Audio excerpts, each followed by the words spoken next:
Well, hello everyone. My name is Gleb Kobets. I'm operations manager in RigER, and today I'm going to talk about the rental units, practical things about the rental units, how to create new rental item, and how to manage all the information that we can have assigned to rental unit. So when we open the new item, we can see a lot of different information and tabs that contains a lot of details about this particular rental unit. As you can see, the first tab is properties. When we enter the general information about the unit, we can have unserialized and serialized units in system. So if you have, for example, unserialized items like hoses or something access mats, for example, that don't have serial numbers or unit numbers, you can switch to the unserialized item. And these items will be tracked only by quantities in the system. On the other side, if you have unit numbers assigned to the particular rental unit, we can add unit numbers, and that will be the second layer of information in the item structure. We can also have sub-rental units in the system.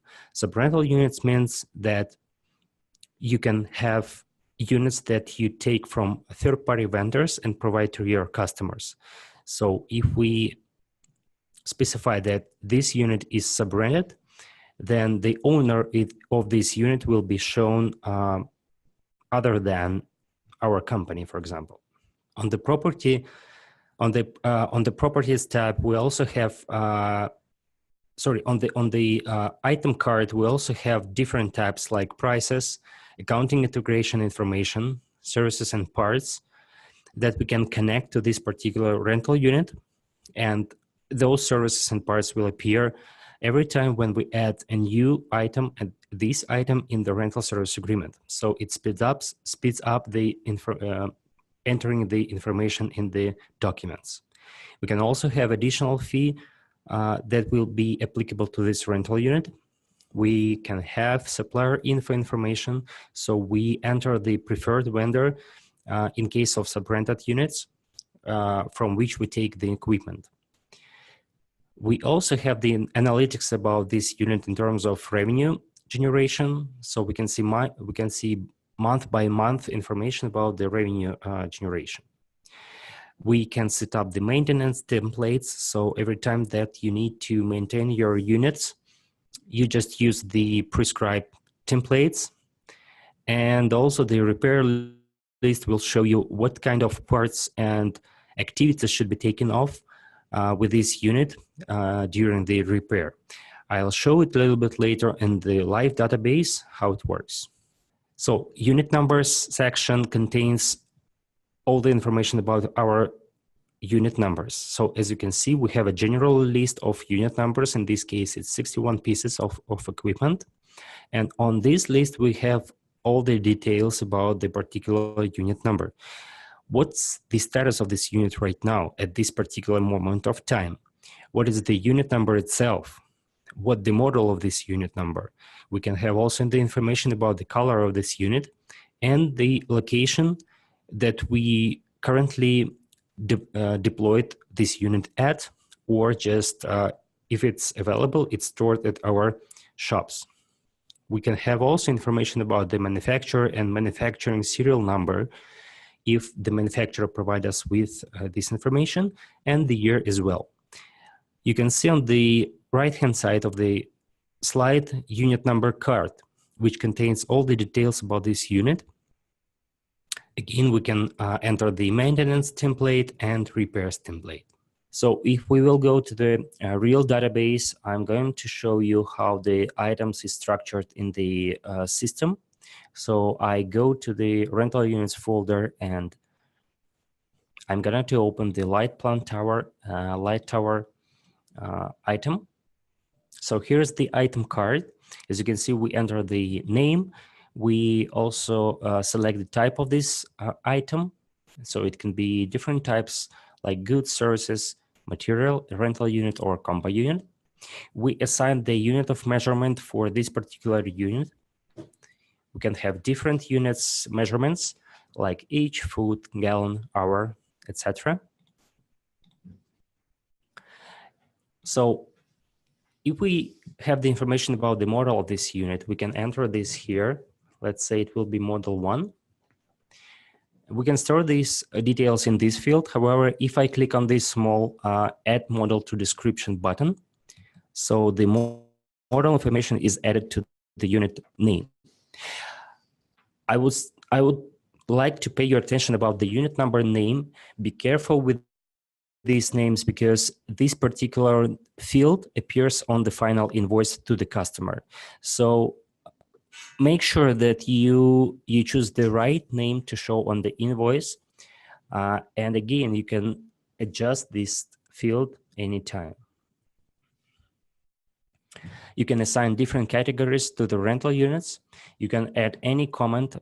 This comment will be assigned to the internal comments purposes. So if you have some information for your team, for your guys, you will add this comment here. Note for quote, you can add the information for the customer that will appear on every single quote that you generate. So it can be some damaging fees or replacement cost. We have the ability to enter the weight of the unit and replacement value. We can also track the meters and fuels consumed by this unit. So if we turn on these two features, in the delivery tickets, we'll be able to enter the information about some probably mileage or fuel level of this unit. If I switch to the sub-rent units, you see that preferred vendors tab appears. And here I can enter all my preferred vendors that I take the equipment from.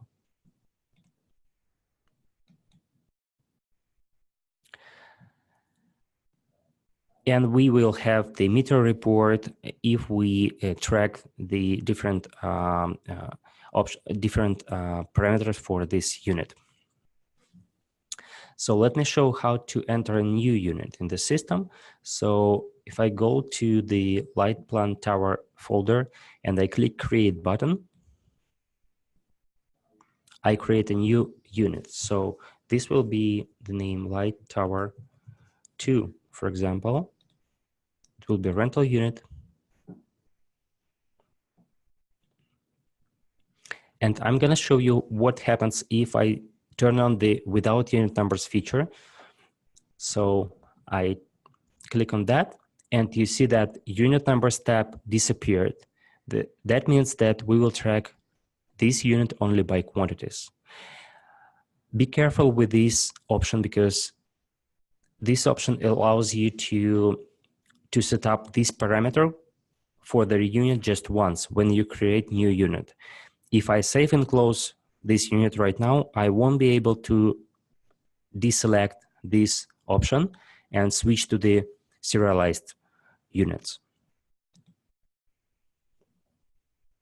Okay. Now I'm going to show you how to enter new unit number. So let's assume that we created a new rental unit. We go to the unit numbers tab and I just click add, and I can add new unit number information here in the unit number card. Or the second way how I can create a new unit number, I just can copy the existing one by pressing F9 on the keyboard or right click on mouse and copy.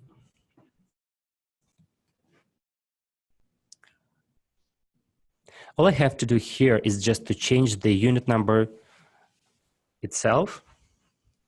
So just let it be this one. I delete the comment and all the information will stay the same. So I just save and close, and here's my new unit number. And you see that there is no status for this unit as we didn't purchase it yet or used in any jobs. One very useful and practical thing here is this small icon in the first column. So if I double click on this icon, the rental units history appears and we are able to see the whole history of operations with our units. So when it moved from to what company was, and moreover, we can double click on the document number field and our document will be opened. I think it's very useful and important to use in everyday operations. So we have a lot of information about this rental unit, like prices, all the prices applicable to different clients. We can set up the accounting integration details here, like revenue item number, sales item, account number, and we can specify that it will be fixed assets or not. As I already said, we can add services and parts to this unit. So every time that I enter a new unit in the rental service agreement, these services and parts will be automatically pulled up and added to the rental agreement. Additional fee as well, we can enter like, let's say, environmental fee here, supplier info, analytics for this unit. So we see how much revenue this unit have generated. Maintenance templates, we can add a new one, and repair lists as well.